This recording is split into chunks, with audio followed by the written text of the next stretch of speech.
Hey fans, it's time for part two of my interview with Dave Humphreys, who attended a 21 match marathon TV taping of WWF Superstars in Huntington, West Virginia in 1993. Be sure to check out part one. So cool to see the comments from those of you who were there, and somebody did confirm they indeed retaped the Bam Bam Bigelow podium interview as Dave suspected. We'll also see some more of Dave's photos from that day, and stick around for a pic of Dave decked out in WWF gear from that time period. I made a playlist of the episodes that we are talking about so you can watch along. And it also includes, as we're about to talk about, Yokozuna and the Stars and Stripes Challenge. So here we go, part two. Now, I can tell you for sure that the three biggest pops of the night were Hogan, and then Savage, and then the Steiners. They were over like Rover, but Savage was one of the only, I think him and IRS were the only two wrestlers to get on the house mic at the show. Oh, so interesting. We did get to hear a little bit of the "oh yeah," so that got a huge pop from the. And I remember IRS says something about, well, I hope the IRS cracks down on the taxes so they get rid of you tax cheats, or something like really basic. I, for one, cannot wait until the tax rates are raised, so you tax cheats have to pay more. Yeah, when I watched the Superstars, and then the Vault, I guess he said the same thing twice. So yeah. he was really giving it to us in Huntington. We talked about the Bret Hart podium interview, which I feel like is kind of like his comeback as well. And he says on there, I'm not worried about slamming Yokozuna. Like, they don't even make it like he's going to, he's not even going to try. Yeah, at the SummerSlam. Hitman at the SummerSlam. As a Canadian, he probably has better things to do on July 4th.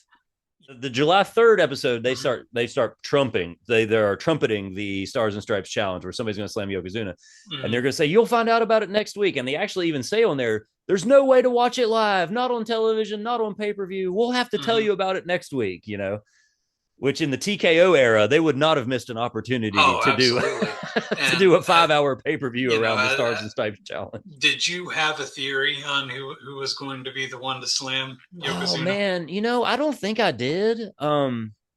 Back then, I don't think I did. I guess I might have, if I had to make a guess, I would have guessed Hulk Hogan. Yeah, I was sure it was Hogan. When I saw the helicopter coming in, even to that point, you were thinking that's who it was. But like we mentioned earlier, when Vince said they'll be on the level of Hulk Hogan, he was throwing out the spoiler. It's not going to be Hulk Hogan. Yeah. That's true, man. That's true, man. Vince was very subtle in a lot of ways, and listening back to this, you can kind of hear it.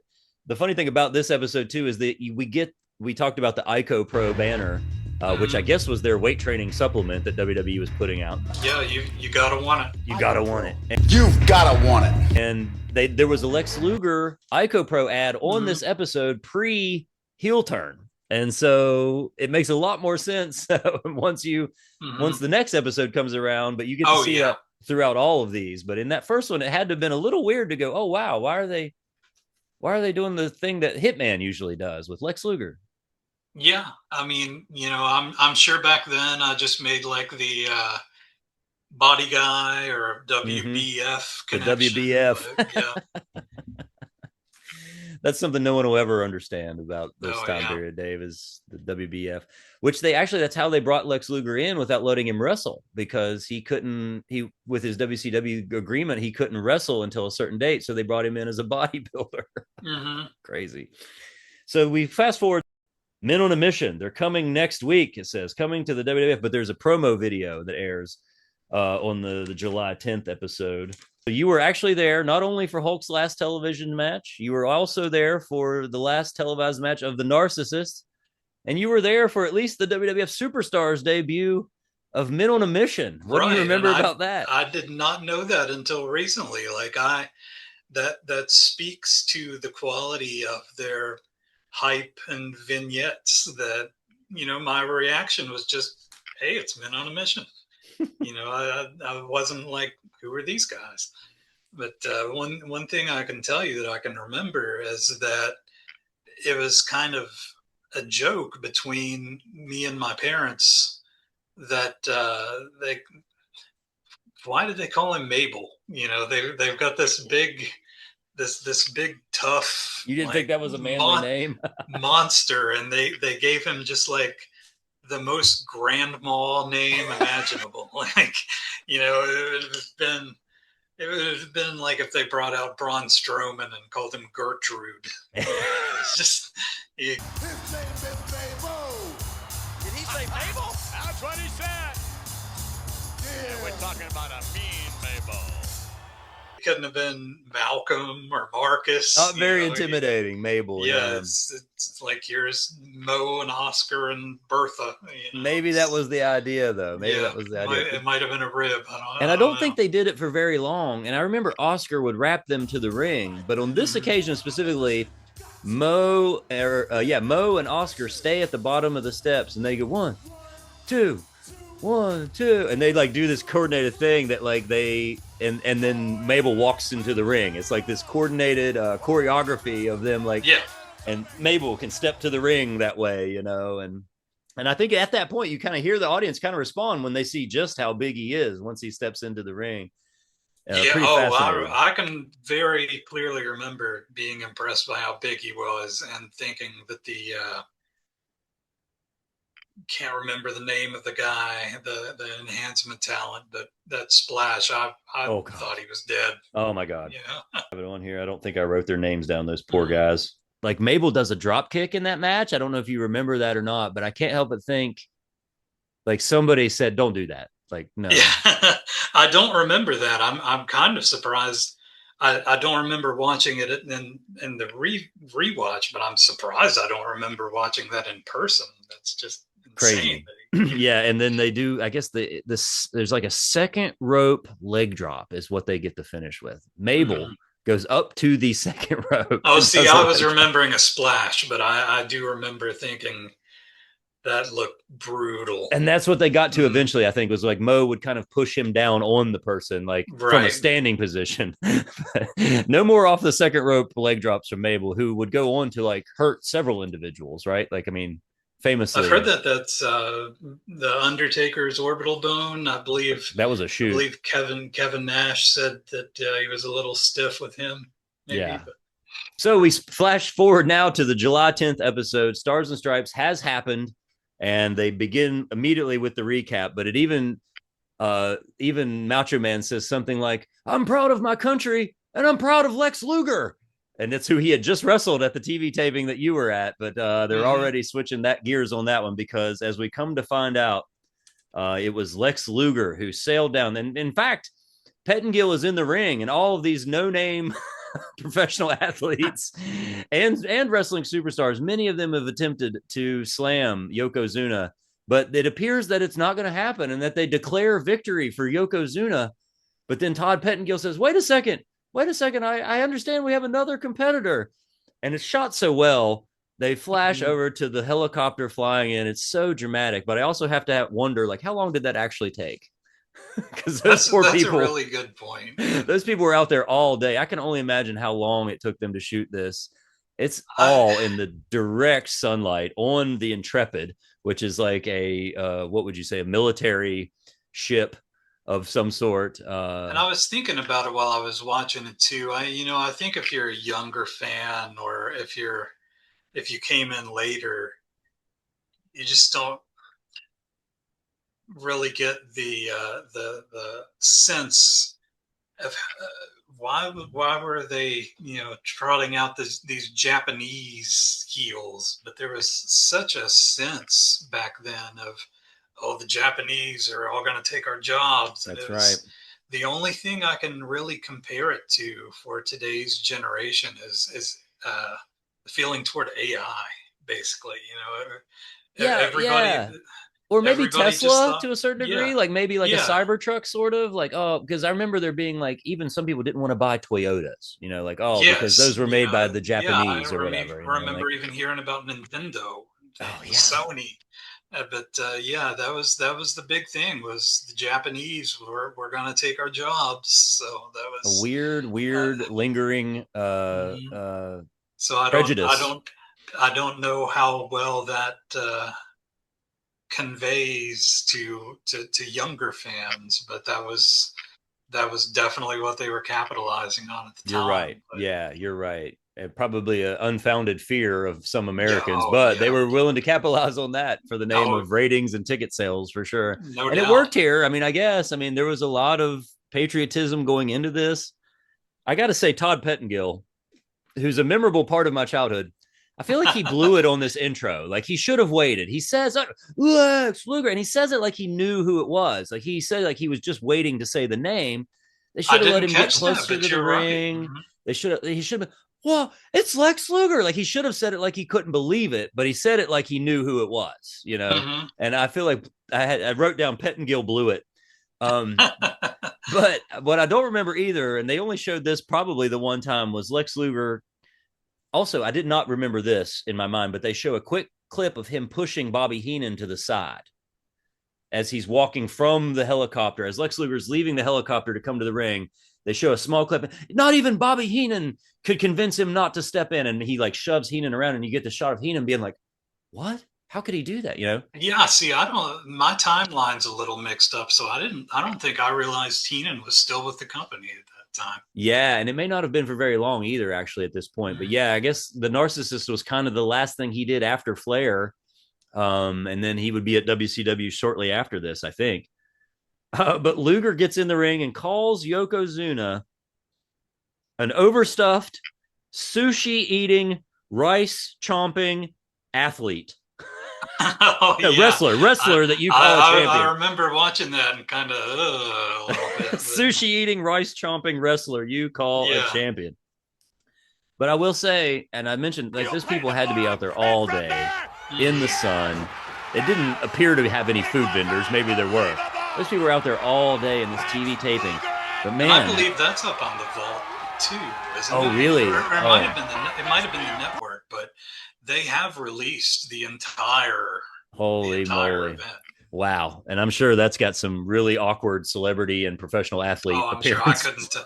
I couldn't tell you who one of them was. Even in the matches they're announcing, because on that first episode we talked about, they had a few actual guys taping promos, like a few Chicago Bears and like a New York Giants punter or something, because they come back to the next match. And Jerry Lawler is just tearing all punters apart. It's like, you think a punter is going to be able to slam Yokozuna? Oh, I did not realize how much Jerry Lawler is a lot to take during this time period. Yeah, no doubt. Yeah, he's working on establishing his character still at this. Yeah, and I caught a little bit of Savage, I think, going shoot mode when he was like, "Don't talk about my parents." He did. I remember that. He does. Don't say anything about my parents. Yeah. Man, unbelievable. You're right. Looking back on it now, you hear things that you didn't hear as a kid.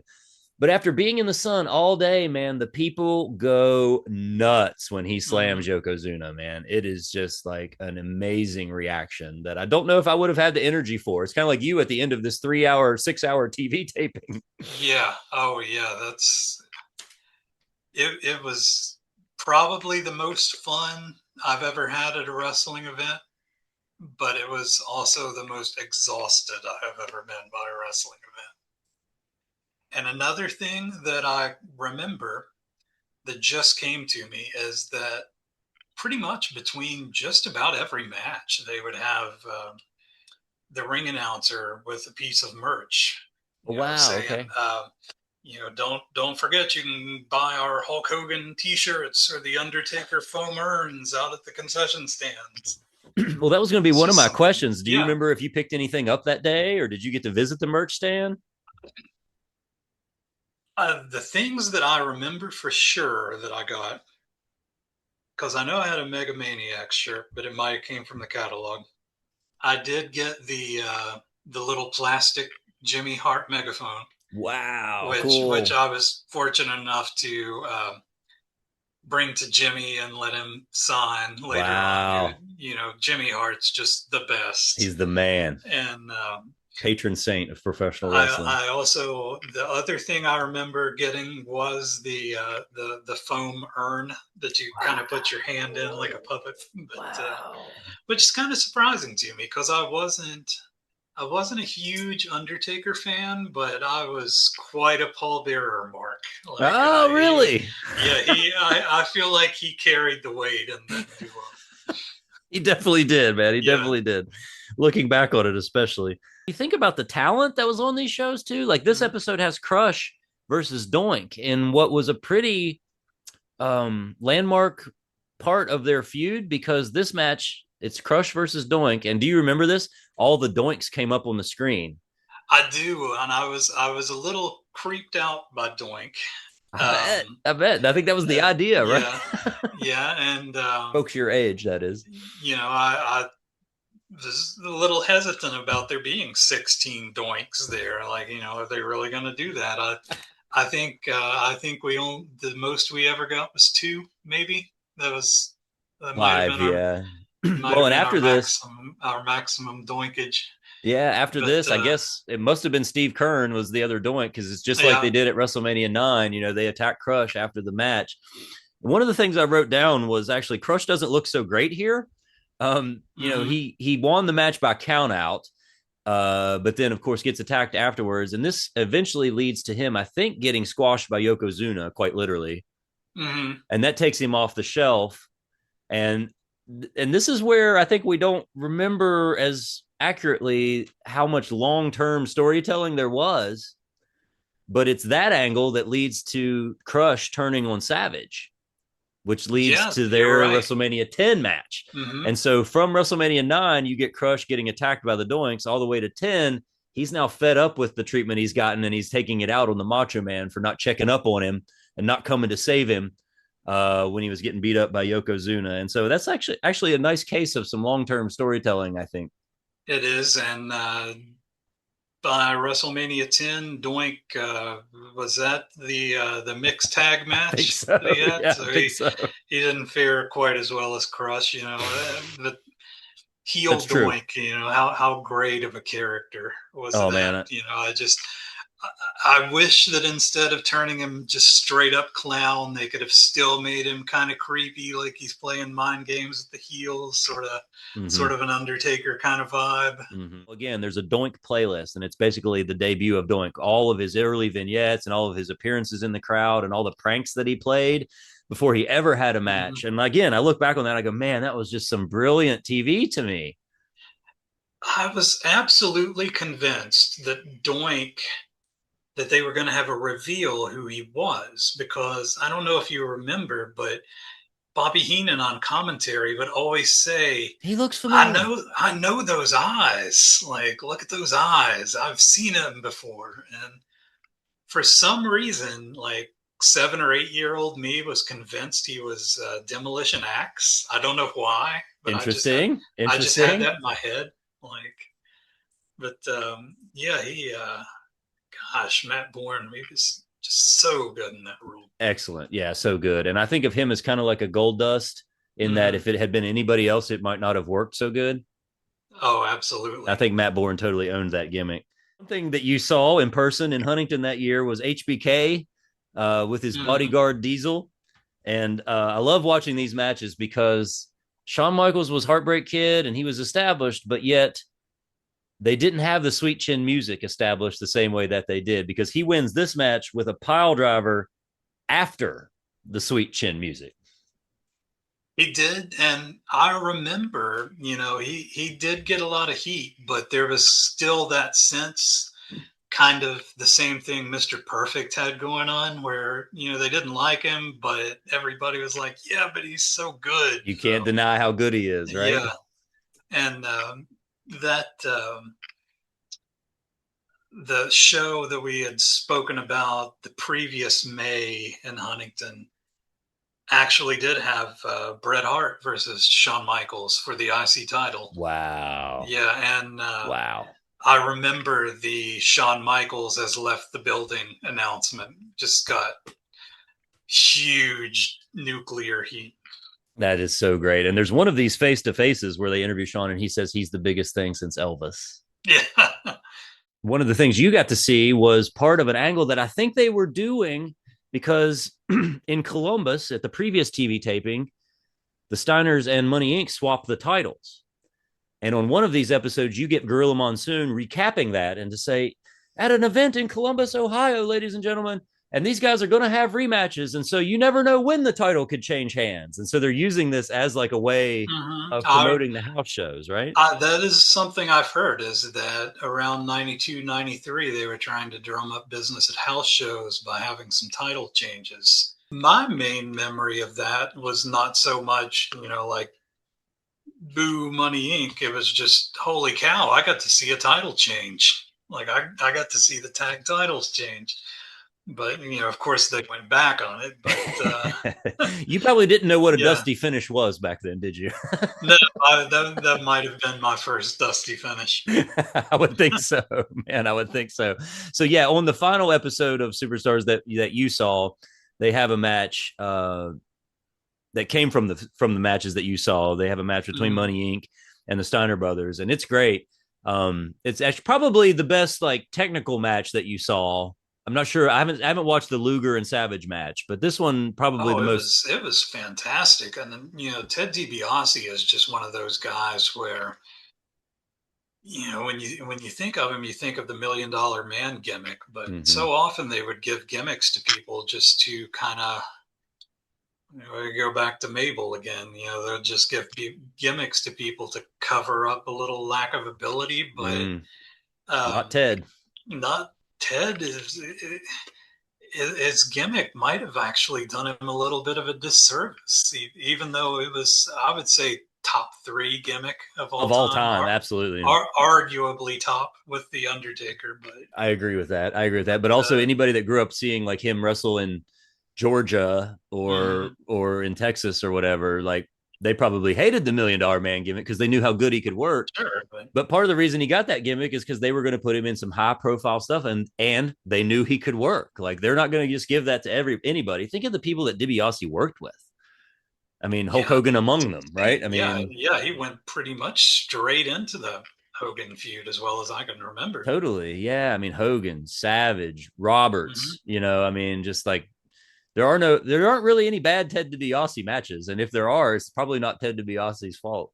Yeah, that's a very good point. So they kind of tease the finish where Money Inc. uses the briefcase to get the titles back, but then another referee comes running out, a rare example of when there was actually like another referee there to come and reverse the decision. The referee's decision was not final. As a matter of fact, he changed his mind and disqualified Money Inc. So the Steiners got to keep the title. But then they promoted again. There's going to be another rematch on the next. I was so surprised to hear that they were already doing a rematch. I don't know if how many times they did the dusty finish on house shows. Probably several, right? Was there anything else from this TV taping that you wanted to mention, or from your notes, or anything else that we didn't get to touch on? What about the Native American Tatanka? He was over. He did get a really good reaction. I can remember that. They're doing a weird thing where Bam Bam Bigelow had scalped him, and it just it makes me a little uneasy listening to it. Yeah, that was an interview that could not have happened today. 1,000%, yes, 1,000%. Going back to Adam Bomb a little bit, how did you feel about the Johnny Polo pairing? As a kid, I liked it. I recognized Johnny Polo from the little bit of Global wrestling that I had got to watch on ESPN. Yeah. And so I can't remember what he might have been Scotty the Body on there. Yeah. See, I knew him as, I remember thinking, hey, that's Scotty Flamingo. He's Scotty Flamingo. Yes, exactly. Yeah, exactly. And so I was a little bit smart to that regard in that I had seen him previously on another federation and thought, oh man, here he is, in the big time. Well, and I guess he had been in WCW at that point, right? Like he had that run as Scotty Flamingo too, and then came over. But he's a great talker, and in some of those face-to-face segments, you can tell him and Gene Okerlund have a nice little back and forth. Oh, he was excellent in that role. You can see how great a range he had between that and Raven. It's knocked it out of the park both times. But no question. Totally Raven, an different underrated, great character, both, you know, in whatever he did, you know, Scotty Flamingo, Johnny Polo, and then of course as Raven, man. What a great mind for the business. Have you watched the Raven doc? I have not. Oh That's one man, I you would need to like it. see. Yeah, you will And like it. another thing, going back on that rewatch, you mentioned Shawn Michaels finishing with the pile driver. I was a little surprised to see that Jannetty was still doing the rocker dropper after the Chad Austin incident. Me too. And it almost seemed like he was like doing it like Mm-hmm. very diligently, you know. It Oh was yeah, like he moved with real intent, but not too fast. I think, man, this has been real fun to go through this with you, and I want to get back with you sometime. And I think you and me should take a look at the 1993 merch catalog, because I know you're a merch guy absolutely. I am so much of a merch guy. I've been admiring your collection the entire time, too. picking out figures. Well, I hope what we've There's been able to see throughout this video is some of your awesome photos. And I appreciate you sharing those with us and going back in time with us to 1993, man. What an experience to be a wrestling fan in 93 and in 2026, man. To get to be able to go back and watch something that you were at 33 years ago is a pretty special thing. it is, and you know, I'll always say that was the best time to be a wrestling fan, but yeah, it's a good time right now, man. That's true. We're spoiled for choice, no doubt. No question. Yeah, no question. And even if you don't like the modern product, I think the WWE Vault is your friend. Things like Tubi and any of those Roku channels. Like if you type wrestling into any of those channels, you're going to find some oddball stuff that is not on the WWE network. Well, this is cool, man. And I know you went to a lot of WWF shows, so I hope you'll hit me up anytime an anniversary is coming around, and you and I will go over the card just like we did today. Oh, I'd be glad to. Sounds I appreciate you having me.